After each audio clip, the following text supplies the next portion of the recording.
topics from the library this week. We've got Phil with us. Phil, what are we talking about? So this week we're talking about a real hot topic for parents. That's puberty. And as a parent, all parents find this a tricky topic.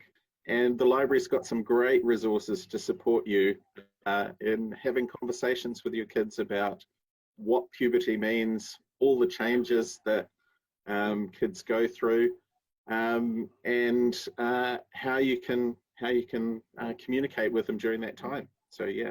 So just before we started this interview, you'd sent me through some of the titles, and I was just saying to you, like, oh, do I really have to go there? And you said, well, yeah, you do. But isn't it great that you've got some resources that can help you with that conversation? Yes, so, it's great. It's great that you're there and you have these wonderful resources. So what have you got? Tara and Billy DVDs. So Tara grows up and Billy grows up. And these were some resources that IHC put together a few years ago now. They're relatively short films, I think 10 to 15 minutes long.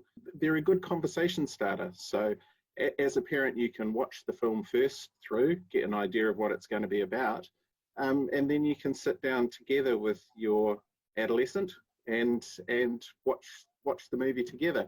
And I think they'll start conversations. Cool. So you've got those DVDs and also some books, I believe, that deal with puberty particularly? Yes, we have. So these are specifically written for parents of children with an intellectual disability, special girls business and special boys business. These are great titles. They've got really straightforward illustrations. They're great to use with your child. And they've also got some great tips and advice in the back aimed at parents. So to extend the discussions that the book's going to raise. So they're great. And then the other two, in a similar vein, also illustrated really well, Things Ellie Likes and Things Tom Likes. And so they deal with the topics of masturbation. So, just the sort of thing that we like to talk to our children about? Absolutely. I guess it helps having a book there. It kind of just makes it a third voice in the conversation. It helps to normalize things as well. So, you know, you can have the conversations that you need to have on a basis of, you know, here's the resource. Remember we talked about the things that Tom likes and privacy and, you know, how you do that. So yeah, it's just a helpful aid. Yeah. When I talked to Claire Ryan recently about sexuality and relationships, and she made the really, really good point that most children in the world go through puberty and their teenage years and move into that adult space of relationships without their parents being a part of it.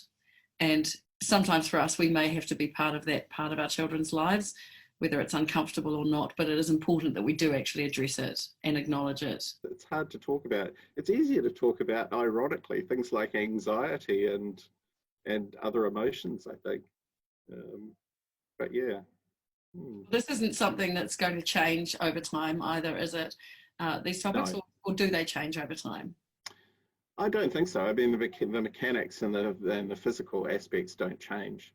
I think what changes is probably people's attitudes. You know, if I think back to when I was growing up, I mean, the resources that we had, and I know the pamphlets that my parents shared with me, they were okay, but they didn't go into much detail, and they certainly didn't cover the emotional side of what I was going through. I don't think so. Cool. Okay. Well, it's good to know that you're there. It's good to know the resources are there. And thank you again, Phil, for all of your time. And yeah, we'll see you guys next week. Yeah, great. Thanks, Fiona.